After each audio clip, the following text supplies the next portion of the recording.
큐브 함께 보시죠. 네, 왜라는 키워드를 잡아왔습니다. 마약 투약 혐의로 재판에 넘겨져서 1심에서 징역형의 집행유예를 선고받았었습니다. 황하나 씨, 기억나시죠? 2심에서도 1심과 동일한 형량을 선고받았는데요. 그 이유는 무엇인지 살펴보도록 하겠습니다. 박유천 씨의 연인으로도 좀 알려져서 많은 분들이 기억하고 계실 텐데 지금 이 선고 말미에 재판부가 이런 얘기를 했습니다. 이게 좀 눈길을 끄는 내용이라서 이 내용은 도진기 변호사께 여쭤야겠네요. 의미 있는 삶을 살아달라? 이거 어떻게 좀 저희가 이해를 해야 될까요? 요즘 이제 판사들이 그렇게 그 소회를 밝히는 이런 발언을 많이 하고 있는데, 예.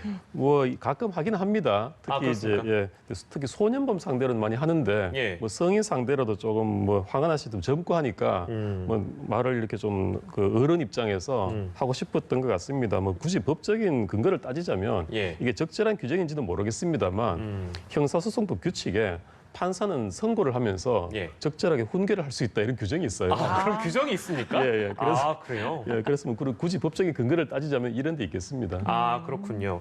의미 있는 삶을 살아달라라는 이 지금 수원지방법원에서 있었던 재판인데 재판부가 이런 당부를 했다고 해서 아무래도 화제가 되고 있는데요.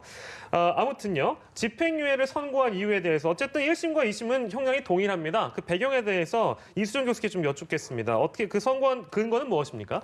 네, 지금 이제 형평성을 고려했다 이 얘기입니다. 물론 뭐 이 형평성이라는 게 이제 뭐 법률적으로는 상당히 다른 사건들과의 형평성을 아마 염두에 두신 것 같고요. 그래서 보면 사실은 그 사이에 이제 재벌 3세들의 마약 뭐 투약 혐의 이런 것들이 많이 있었는데 현대나 SK나 CJ나 또는 이제 이번에 남양유업 창업주의 소녀까지 결국에는 모두 집행유예로 풀려났습니다. 그러다 보니까 한편으로는 또 사회적인 또 비난 여론이 있습니다. 이렇게까지 했는데 특히 이제 황하나 씨에 대해서는 논쟁이 좀 많이 있습니다. 왜냐하면 이분이 사실은 말썽이 된 것은 거의 2011년도 기소 유예 사건부터 시작해가지고 지금 이제 사건화가 안 됐던 것까지 이제 따지면은 사실은 굉장히 많이 있거든요. 2009년도에도 대마를 흡연한 적이 있고 그리고는 2015년도에도 지금 이제 공범은 구속이 됐는데 황하나 씨는 조사조차 받지 않았던 그런 이제 과거력이 있어가지고 경찰이 도대체 왜 조사를 안 했느냐가 논쟁이 됐었고요.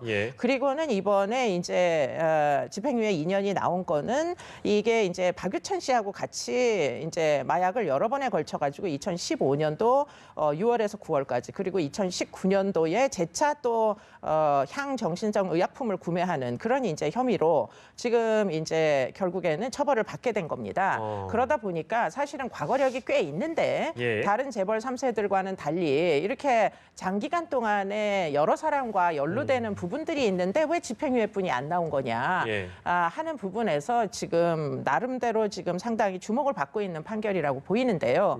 어쨌든 재판부는 지금 이제 이 형평성을 고려를 해서 결국에는 징역 1년과 집행유예 2년을 선고했다 이렇게 밝혔습니다. 네, 그러니까 일각에서는 뭐 노래 가사도 아닌데 사랑은 집행유예야라는 노래 가사가 있지 않겠습니까? 근데 이게 너무 이제 집행유예라는 판결이 너무 익숙하게 일반 대중들에게 특히 마약과 관련해서는 집행유예가 많이 나오다 보니까 마약은 집행유예냐 이런 비난들이 나오고 있는 것 같습니다. 근데 더불어서 거기서 지적되는 부분은 바로 재벌가 3세들, 손녀, 손자 이런 분들에 대한 어떤 문제인 것 같거든요. 왜 유독 이렇게 이런 문제점들이 불거질까요? 도정희 변호사님. 네, 이 법원의 재판 기준을 보면요.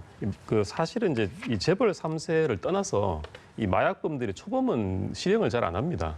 그 단순 투약이라든지 뭐 이런 경우를 이제 그 보통 뭐 초범은 벌금 아니면 집행유예를 풀어주거든요. 초범인 경우에 실형을 선고하는 경우는 대량으로 판매책의 경우라든지 아니면 제조의 경우 이런 경우 초범이라도 실형을 선고합니다. 그래서 아까 그 법원이 그랬지 않습니까? 다른 범죄자들과 형평성을 고려했다고 하는 게 이런 의미가 있는 것 같습니다. 이게 왜 집행유예로 이렇게 자꾸 봐줘라는 이런 비난 여론을 의식을 했던 것 같아요. 그래서 아니 우리가 재벌이라고 봐준 게 아니라 통상적인 기준에 따라서 한 거고 재벌가 자제라고 해서 우리가 더 세게 할 수 없지 않느냐 이런 입장을 밝힌 것 같습니다. 그렇군요. 2심에서 나온 동형의 판결 저희가 만나봤고요. 황하나 씨 마약 투약 2심 내용 저희가 짚어봤습니다.